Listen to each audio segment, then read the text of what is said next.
ঘড়ির কাঁটায় দুটো বাজা মাত্রই আমরা দেখতে পেলাম রাজভবন থেকে একে একে যারা কর্মীরা রয়েছেন, বিভিন্ন পদাধিকারীরা রয়েছেন, তারা বেরিয়ে আসতে শুরু করলেন এবং রাজভবনের ভেতরে মক ড্রিল হবে এই কথা তাদেরকে জানানো হয়েছে বলছেন তারা। এবং তারা প্রত্যেকেই বেরিয়ে এসেছেন। রাজভবন এই মুহূর্তে যারা কর্মচারীরা রয়েছেন তারা রাজভবন খালি করে তারা বাইরে রাজভবনের উল্টো দিকের ফুটপাতে তারা অপেক্ষা করছেন। এবং এখানে যেটা রাজভবনের তরফে বলা হয়েছে যে কলকাতা পুলিশের তরফ থেকে বম্ব স্কোয়াড আসবে, তল্লাশি চলবে এবং সে সময় যারা কর্মীরা রয়েছেন তাদেরকে রাজভবন খালি করে দিতে বলা হয়েছে। এবং আমরা দেখতে পাচ্ছি যে রাজভবন থেকে ইতিমধ্যেই একে একে তারা বেরিয়ে এসেছেন, তারা বাইরে অপেক্ষা করছেন। আপনাদের কি বলা হলো? আমাদেরকে বলা হলো দুটোর সময় একটু বাইরে চলে যেতে। কতক্ষণের জন্য?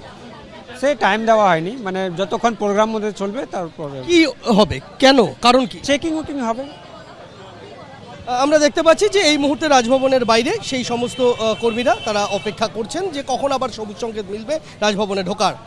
দীপ্তেন্দু চক্রবর্তীর সঙ্গে সন্দীপ সরকার, এবিপি আনন্দ, কলকাতা।